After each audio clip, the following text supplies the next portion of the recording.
নমস্কার, আপনারা দেখছেন সংবাদ বাংলা ইউটিউব চ্যানেল। আপনাদের সাথে আমি পায়েল। জানাবো আজকের কিছু গুরুত্বপূর্ণ খবর। প্রধান সংবাদগুলি জানার আগে শুরুতেই দেখে নিন আজকের হেডলাইন। বেপাত্তা বস টুলু, পুলিশের জালে পাথর ব্যবসায়ীর আরেক ম্যানেজার জেরায় চাঞ্চল্যকর তথ্য তদন্তকারীদের হাতে। এনসিপিআইতে যোগ দিচ্ছেন শশী পাঁজা সহ 2 হেভিওয়েট মন্ত্রী, 3 সাংসদ। 180 ডিগ্রি ঘুরে গেল খেলা। বীরভূমের ছায়া মালদহে ফ্ল্যাট থেকে বাজেয়াপ্ত নগদ প্রায় 2.5 কোটি টাকা ও প্রচুর কাপ সিরাপ, গ্রেপ্তার 3।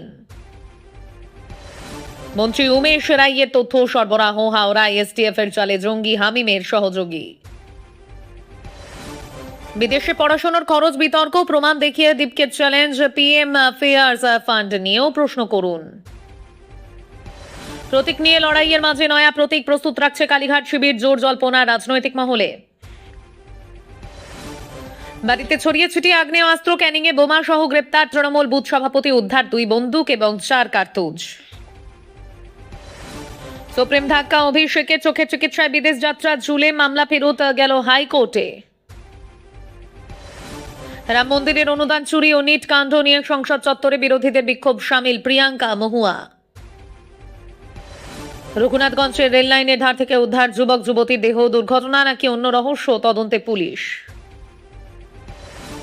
পদ্মফুলটা রাখেননি তো আবার, প্রতীক বিতর্কে মমতাকে তীব্র কটাক্ষ দিলীপের, মুখ খুললেন বিজেপির বেনজল প্রসঙ্গে। জেলের পথে রাইফেল কেড়ে পুলিশকে গুলি, ধানবাদে রাস্তায় এনকাউন্টারে নিহত ঝাড়খণ্ডের কুখ্যাত গ্যাংস্টার সুজিত সিনহা। মাদ্রাসায় জঙ্গি তৈরি হয়, বুদ্ধদেবের বিতর্কিত মন্তব্যকে সমর্থন তাসলিমার, সওয়াল অভিন্ন দেওয়ানি বিধির পক্ষেও। বাবার টাকায় নয়, উচ্চশিক্ষার খরচ নিয়ে আরটিআই এর সপাট জবাব ককরোচ দীপকের। স্বস্তি পেলেন না মমতা, ফ্রিজ অ্যাকাউন্টে টাকা তোলার আবেদনে ইডির মতামত চাইল সুপ্রিম কোর্ট। কলেজে পড়ার ফাঁকে মন্ত্রীর ছেলের প্রতি নজর, ছবি তুলে পাঠাতো, গ্রেপ্তার হামিমের আরও এক সঙ্গী আদিত্য। নাবালিকা মৃত্যুতে তথ্য প্রমাণ লোপাট, অভিষেক ঘনিষ্ঠ তৃণমূল নেতাকে হাফ প্যান্ট পরিয়ে ঘোরালো পুলিশ। 5 বছরে 200 কোটিরও বেশি আয়কর, পাথর সম্রাট টুলুর পাহাড় প্রমাণ সম্পত্তির উৎসের খোঁজে তদন্তকারীরা। রাস্তায় যত্রতত্র ইট বালি পাথর ফেলে রাখলেই জরিমানা দিতে হবে, 1 সেপ্টেম্বর থেকে কার্যকর নয়া নিয়ম, জানালেন অগ্নিমিত্রা। বাঁকিপুর উপনির্বাচনে চমক, বড় ব্যবধানে এগিয়ে প্রশান্ত কিশোর, বিজেপির দুর্গে পরিবর্তনের হাওয়া। বহু নেতা কোটি কোটি টাকা নিয়ে বিজেপিতে ঢোকার চেষ্টা করছেন, বিস্ফোরক দিলীপ। হিমাচল থেকে আপেল বোঝাই লরি নিয়ে বনগাঁয় যাওয়ার পথে দুর্ঘটনা, শান্তিপুরে মৃত্যু দম্পতির। পাড়ার দেওরের সঙ্গে 2 সন্তানের মায়ের পরকীয়ার ভয়ঙ্কর পরিণতি, রেল লাইনে উদ্ধার জোড়া দেহ। হাওড়া থেকে গ্রেপ্তার হামিমের সহযোগী, মুখ্যমন্ত্রী ছাড়াও জঙ্গি নিশানায় ছিল বাংলার আরও এক মন্ত্রী। ঘুমন্ত মা এবং মেয়েকে ছোবল একই সাপে, 2 জনের মৃত্যু, আশঙ্কাজনক বড় মেয়ে, পূর্ব বর্ধমানের গ্রামে শোরগোল। রক্তে প্লাজমার দেদার বিক্রি নয়, ব্লাড ব্যাংকগুলির দাদাগিরি বন্ধের নয়া গাইডলাইন স্বাস্থ্য ভবনের। ক্ষমা করেছেন প্রধানমন্ত্রী, মোদীকে কটূক্তি করা কিশোরীর বিরুদ্ধে সব মামলা তুলে নিল দিল্লি পুলিশ। দক্ষিণ কলকাতার স্পা সেন্টারে অবৈধভাবে কাজ, পুলিশি অভিযানে গ্রেপ্তার থাইল্যান্ডের তরুণী। মহিলা কুস্তিগিরদের যৌন নিগ্রহের মামলায় খালাস, ব্রিজভূষণ আদালতে বড় স্বস্তি প্রাক্তন কুস্তিকর্তার।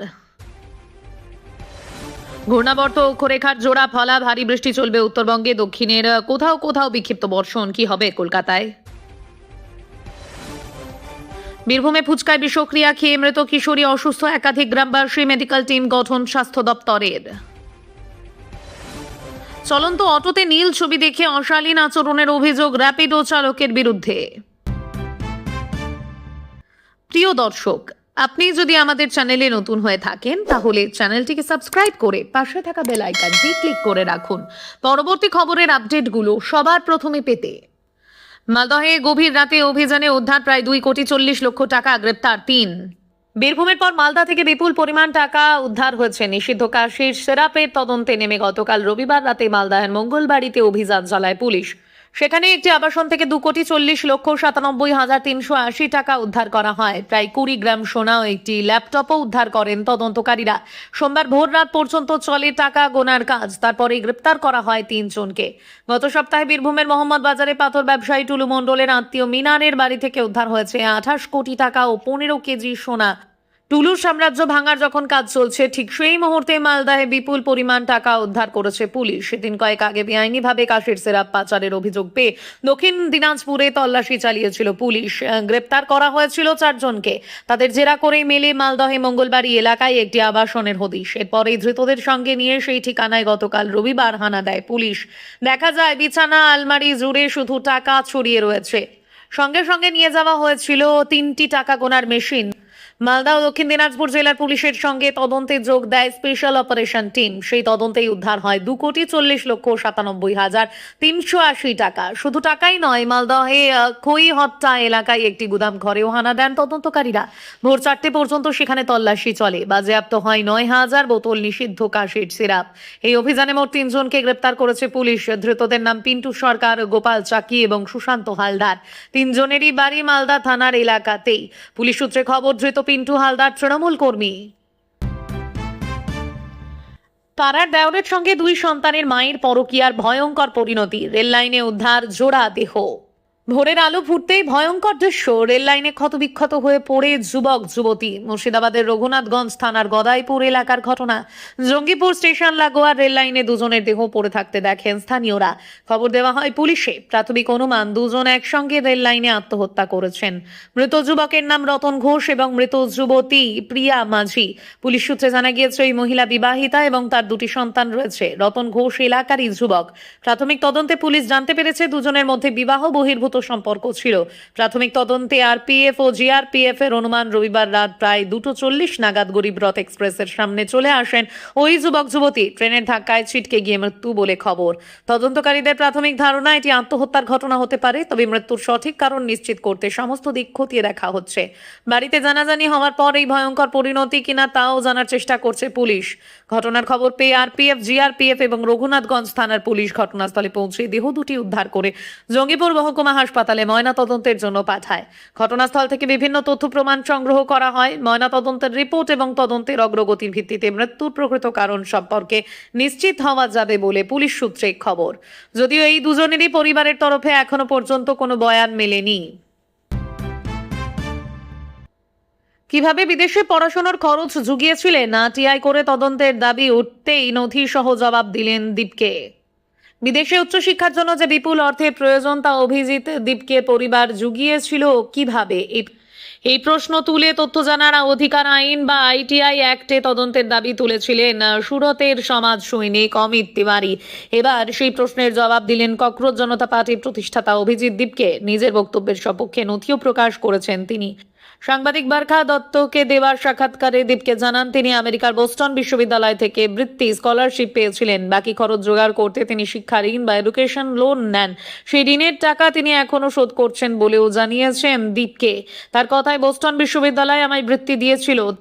তাছাড়াও আমি কিছু পরিমাণ শিক্ষা ঋণ নিয়েছিলাম, সেগুলি এখন আমি শোধ করছি। তারপরেই বোস্টন বিশ্ববিদ্যালয় থেকে পাওয়া বৃত্তির নথি দেখান তিনি। গত 1 আগস্ট আরটিআই কর্মী অমিত প্রশ্ন তুলেছিলেন দীপকের বাবা কিভাবে নিজের পুত্রের বিদেশে পড়াশোনার খরচ জোগালেন। দীপকের বাবা ভগবান রাও দীপকে মহারাষ্ট্রে শিল্পোন্নয়ন নিগমে জুনিয়র ইঞ্জিনিয়ার হিসেবে কর্মরত ছিলেন। অমিতের প্রশ্ন ছিল যে ওই চাকরির জন্য মাসে 60 থেকে 65 হাজার টাকা বেতন পাওয়ার পর কিভাবে পুত্রকে বিদেশে পাঠালেন ভগবান রাও।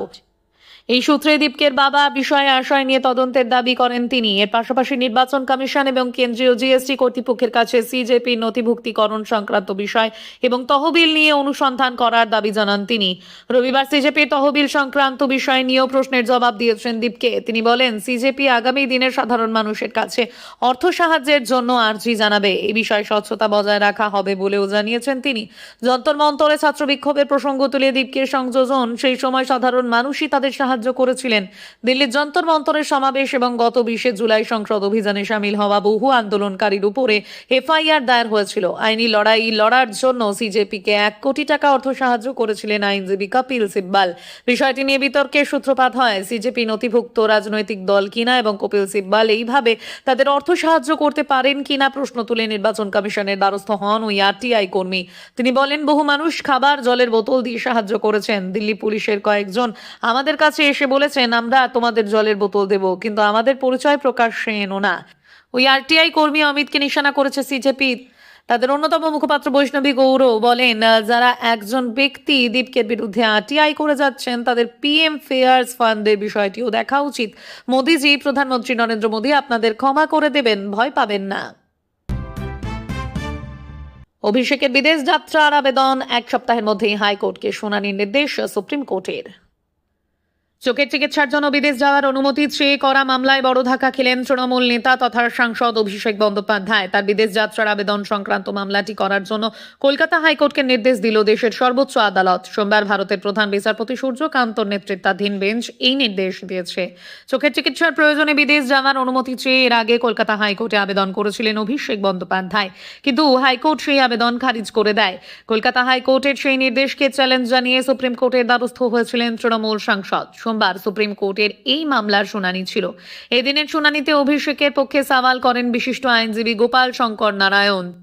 তিনি আদালতের নজর আকর্ষণ করে জানান যে মামলাটি হাইকোর্টের কম্বাইন্ড লিস্টে রয়েছে এবং সেখানে বিচারাধীন মামলার সংখ্যা 1,500-এর বেশি। অন্যদিকে এই মামলার প্রেক্ষিতে সলিসিটরি জেনারেল তুষার মেহতা জানান যে এই মামলাটি যে কোনো দিন সুনির্দিষ্টভাবে তালিকাভুক্ত করা সম্ভব। অভিষেকের আইনজীবী আদালতকে আরও জানান যে এর আগে আদালতে যথাযথ অনুমতি সাপেক্ষে তৃণমূল সাংসদ একাধিকবার চিকিৎসার জন্য বিদেশ ভ্রমণ করেছেন। উভয় পক্ষের সমস্ত সওয়াল জবাব মনোযোগ সহকারে শোনার পর প্রধান বিচারপতি সূর্যকান্তর বেঞ্চ নির্দেশ দেয় আগামী 1 সপ্তাহের মধ্যে কলকাতা হাইকোর্টকে এই মামলার শুনানি সম্পূর্ণ করে উপযুক্ত সিদ্ধান্ত নিতে হবে। সর্বোচ্চ আদালতের এই হস্তক্ষেপে এখন নজর রয়েছে কলকাতা হাইকোর্টের পরবর্তী পদক্ষেপের দিকে। নিতিন নবীনের ছেড়ে যাওয়া বাঁকিপুরে বাজিমাত পিকের বড় ব্যবধানে জয়ের পথে প্রশান্ত কিশোর। অন্যদিকে নিকটতম প্রতিদ্বন্দ্বী বিজেপির নীরজ কুমার সিনহা পেয়েছেন 9,689টি ভোট। আরজেডি প্রার্থী রেখা গুপ্তা পেয়েছেন 2,599 ভোট পেয়ে তৃতীয় স্থানে আছেন। ট্রেন্ড যে পথে তাতে বাঁকিপুর আসন থেকে পিকের জয়ের সময়ের অপেক্ষা। প্রথম নির্বাচনী লড়াইয়ে নেমেই বাজিমাত জনসুরজ পার্টির প্রতিষ্ঠাতা প্রশান্ত কিশোরের। বিজেপির সর্বভারতীয় সভাপতি নিতিন নবীনের ছেড়ে যাওয়া আসনে 3,500-এরও বেশি ভোটের ব্যবধানে জয়ের পথের দিকে। নির্বাচন কমিশনের রিপোর্ট অনুযায়ী সপ্তম দফার গণনা শেষে জনসুরজ পার্টির প্রতিষ্ঠাতা প্রশান্ত কিশোর পেয়েছেন 13,500 ভোট। গত এপ্রিল মাসে রাজ্যসভায় নির্বাচিত হওয়ার পর বিজেপির সর্বভারতীয় সভাপতি নিতিন নবীন বিধায়ক পদ থেকে ইস্তফা দেন, যার জেরে বাঁকিপুর কেন্দ্রে উপনির্বাচনের প্রয়োজন পড়ে। 30 জুলাই ভোট গ্রহণ এই কেন্দ্রে। তবে বাঁকিপুর বিজেপি প্রার্থী নিয়েও এক দফা নাটক চলে। মনোনয়ন জমা দেওয়ার মাত্র 24 ঘন্টা পর অভিষেক বান্টিকে সরিয়ে ওই কেন্দ্রে নীরজ কুমার সিনহাকে প্রার্থী করেছিল বিজেপি। তবে প্রার্থী বদলেও বিজেপির যে বিশেষ সুবিধা হয়নি তা ভোটের ফলে স্পষ্ট। উল্লেখ্য, বিহারের বাঁকিপুর কেন্দ্র বিজেপির কাছে মর্যাদার লড়াই। হাই প্রোফাইল এই আসন বিজেপির অন্যতম শক্ত ঘাঁটি। আগে এটি পাটনা পশ্চিম বিধানসভা কেন্দ্র নামে পরিচিত ছিল। নবীনের বাবা কিশোর প্রসাদ সিনহা 1995 সাল থেকে 2006 সাল পর্যন্ত একাধিকবার এই কেন্দ্রের বিধায়ক হন। তার মৃত্যুর পর 2006 সালে উপনির্বাচনে এখানে জয়ী হয়েছিলেন নিতিন।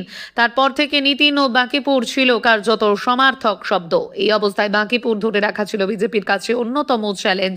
তবে নির্বাচন কমিশনের তথ্য বলছে বিহারে বিজেপির দুর্ভেদ্য এই ঘাঁটিতে ফাটল ধরিয়ে প্রথমবার নির্বাচনী লড়াইয়ে নেমে জয়ের পথে ভোট কুশলী প্রশান্ত কিশোর।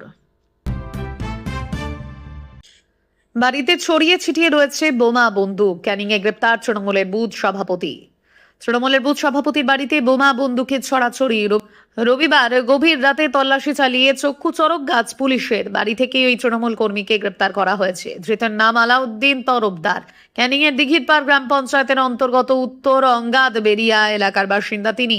রাজ্যে পালা বদলের পর থেকেই দুর্নীতি, তোলাবাজি, শ্লীলতাহানি সহ একাধিক তৃণমূল নেতা গ্রেপ্তার হচ্ছেন। এবার বাড়িতে আগ্নেয় অস্ত্র, তাজা কার্তুজ, বোমা রাখার অপরাধে গ্রেপ্তার হলেন তৃণমূল নেতা আলাউদ্দিন তরফদার। পুলিশ জানিয়েছে, গোপন সূত্রে খবর পেয়ে গতকাল গভীর রাতে আলাউদ্দিনের বাড়িতে পৌঁছে যায় পুলিশ। সেখানে তল্লাশি চালিয়ে একটি দেশি লম্বা আগ্নেয়াস্ত্র, দেশি ছোট পাইপ গান, 4 রাউন্ড কার্তুজ এবং একটি তাজা বোমা উদ্ধার করে পুলিশ। এরপরেই ওই তৃণমূল নেতাকে গ্রেপ্তার করে থানায় নিয়ে যাওয়া হয়।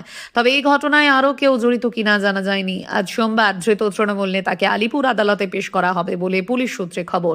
তদন্তের স্বার্থে পুলিশ তাকে নিজেদের হেফাজতে নেওয়ার আবেদন জানাতে পারে। কেন তিনি বেআইনিভাবে আগ্নেয়াস্ত্র বিস্ফোরক বাড়িতে মজুত করে রেখেছিলেন সেটা জানার জন্য তাকে জিজ্ঞাসাবাদ করা হচ্ছে। ওই নেতার সঙ্গে আর কারা জড়িত রয়েছেন সবটাই জানার চেষ্টা করছেন তদন্তকারী অফিসারেরা। 26-এর বিধানসভা নির্বাচনে জয়ী হয়ে প্রথমবার পশ্চিমবঙ্গের সরকার গঠন করেছে বিজেপি। ভেঙে খান খান হয়ে গিয়েছে 15 বছরের তৃণমূল শাসন। এই 15 বছরের তৃণমূল নেতা মন্ত্রীরা যা যা অরাজকতা করেছেন, একে একে উপযুক্ত প্রমাণের ভিত্তিতে তাদের আটক করা হচ্ছে। দুর্নীতি দমনে জিরো টলারেন্স নীতি ঘোষণা করেছেন মুখ্যমন্ত্রী শুভেন্দু অধিকারী। তাতেই পাকড়াও হচ্ছেন এই সব তৃণমূল নেতা কর্মীরা। মন্ত্রী উমেশ রায়ের তথ্য সরবরাহ, হাওড়া এসটিএফ এর জালে জঙ্গি হামিমের সহযোগী। ফের বেঙ্গল এসটিএফ এর জালে আরও এক জঙ্গি, ধৃত আদিত্য সিং ওরফের রাজ ওরফের রাজু। হাওড়ার বেলিলিয়াস রোড থেকে তাকে গ্রেপ্তার করা হয়েছে। ধৃত জঙ্গি হামিম মণ্ডল ও তার বান্ধবী অর্পিতা সরকারকে জেরা করে পাওয়া তথ্যের ভিত্তিতে আদিত্যকে গ্রেপ্তার করেন তদন্তকারীরা। সূত্রের খবর, জঙ্গি কার্যকলাপের হামিমকে সহযোগিতা করত সে। মন্ত্রী উমেশ রায় ও তার ছেলে সম্পর্কিত তথ্য পাচার নাকি করত আদিত্য। জানা গিয়েছে, ধৃত জঙ্গি হামিম মণ্ডলের সঙ্গে আদিত্যের একটি গেমিং অ্যাপের সূত্রে আলাপ। খুব কম সময়ের মধ্যে বন্ধুত্ব গভীর হয়ে ওঠে। সেই সুযোগে জঙ্গি হামিম আদিত্যর মগজ ধোলাই করে বলেই সূত্রের খবর। মগজ ধোলাইয়ের পর তাকে অ্যাসাইনমেন্ট দেয় হামিম।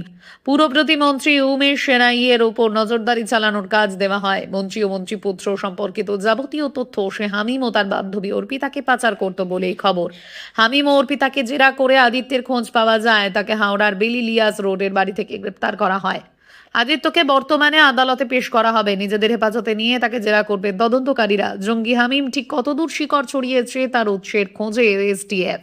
প্রায় 12 বছর ধরে হাওড়ার পিলখানায় একটি ভাড়া বাড়িতে পরিবার নিয়ে থাকতো হামিম আর আলম। মিস্ত্রি লেনে একটি গলির ভিতরে কারখানা রয়েছে তাদের।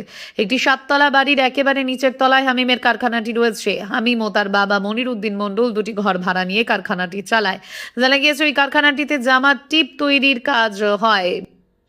মাঝে বেশ কয়েকদিন নিউ টাউনে ভাড়া বাড়িতে ছিল সে। সেখান থেকে বর্ধমানে যায়। অভিজাত আবাসনে ফ্ল্যাট ভাড়া নিয়ে থাকতে শুরু করে। গত বৃহস্পতিবার সেখানকার জিম থেকে তাকে গ্রেপ্তার করা হয়। এরপর ঝাড়খণ্ডের সাহেবগঞ্জ থেকে গ্রেপ্তার করা হয় হামিমের বান্ধবী অর্পিতার সরকারকে। এসটিএফ এর দাবি, হামিম ও অর্পিতার শাহজাদ ভাট্টির গোষ্ঠীর সদস্য। তাদের সঙ্গে পাক যোগ স্পষ্ট। রাজ্যের মুখ্যমন্ত্রী শুভেন্দু অধিকারী, পুরো প্রতিমন্ত্রী উমেশ রাইয়ের ছেলে জঙ্গি টার্গেটেড ছিল। মন্ত্রীপুত্রকে হানি ট্র্যাপে ফাঁসিয়ে অপহরণের ছক ছিল জঙ্গিদের। আসন্ন স্বাধীনতা দিবসে নাকি নাশকতার পরিকল্পনা ছিল তাদের। তবে তার আগে এসটিএফ এর জালে বান্ধবী ও সহযোগী সহ জঙ্গি। বেপাত্তা বস টুলু, পুলিশের জালে পাথর ব্যবসায়ীর আর এক ম্যানেজার। জেরায় চাঞ্চল্যকর তথ্য তদন্তকারীদের হাতে। বীরভূমের পাথর সম্রাট টুলু মণ্ডলের পাত্তা নেই। তার বিরুদ্ধে জারি গ্রেপ্তারি পরোয়ানা। তার সাগরেদরা বর্তমানে পুলিশের রাডারে। রবিবার রাতে শিউরির সীতেশ প্রামাণিককে গ্রেপ্তার করে পুলিশ। সূত্রের খবর, বীরভূমের ক্রিমিনাল সিন্ডিকেটে সিংহভাগ সামলাতেন ধৃত। তদন্তকারীরা জানতে পারেন, টুলু মণ্ডল কয়েক ডজন ম্যানেজারদের মধ্যে এই সতীশ অন্যতম। বীরভূমের টুলু ঘনিষ্ঠ ব্যবসায়ী মিনার মণ্ডলের বাড়ি থেকে 28 কোটি টাকা উদ্ধার। সূত্র ধরেই টুলুর ম্যানেজারের হদিশ পায় পুলিশ। সূত্রের খবর, রবিবার সন্ধ্যায় মোহাম্মদবাজার থানার পুলিশের একটি টিম পৌঁছে যায় সীতেশ প্রামাণিকের বাড়িতে। তদন্তকারীরা জানতে পারেন, টুলু মণ্ডল কয়েক ডজন ম্যানেজারদের মধ্যে এই সীতেশ অন্যতম। রবিবার ম্যারাথন জিজ্ঞাসাবাদে তদন্তকারীদের হাতে উঠে আসে টুলুর টাকার লেনদেনের চাঞ্চল্যকর তথ্য। পুলিশ সূত্রে খবর, এই সীতেশই পাথর খাদানের অবৈধ লেনদেনের নেটওয়ার্ক সরাসরি যুক্ত ছিলেন। কাদের হাতে কোন কোন মাধ্যমে দুর্নীতির টাকা লেনদেন যাবতীয় খুঁটিনাটি জানেন এই সীতেশ, এমনটাই দাবি তদন্তকারীদের। তাকে জিজ্ঞাসাবাদে একাধিক তথ্য উঠে আসে পুলিশের হাতে। এরপরই তাকে গ্রেপ্তার করে পুলিশ। সোমবার ধৃত সীতেশ প্রামাণিককে শিউরি আদালতে পেশ করা হবে।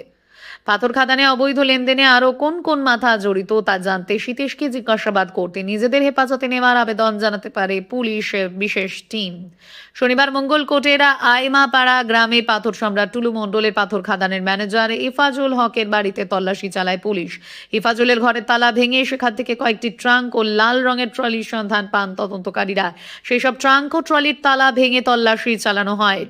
টুলু মণ্ডলকে নিয়ে শোরগোলের মাঝে 3 দিন আগে মঙ্গলকোটের এই বাড়িতেই এসেছিলেন ইফাজুল। গত শনিবার সকালে তিনি ডাক্তার দেখানোর নাম করে বাড়ি ছেড়ে যান।